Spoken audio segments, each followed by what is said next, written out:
मेहनती और कर्मठ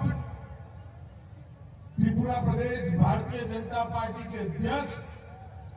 डॉक्टर माणिक साह जी, केंद्र सरकार में मोदी जी की मंत्रिपरिषद में मेरी साथी मंत्री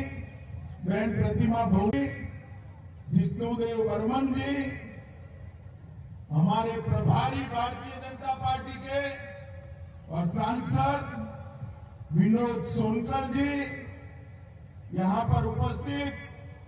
त्रिपुरा सरकार के मंत्रीगण और आज यहां पर इतनी बड़ी संख्या में आए हुए प्यारे भाइयों, बहनों, माताओं और मेरे जिगर के टुकड़े जैसे युवा मित्रों, सबसे पहले तो मैं आप सभी से क्षमा प्रार्थी हूं। इस चिलचिलाती धूप में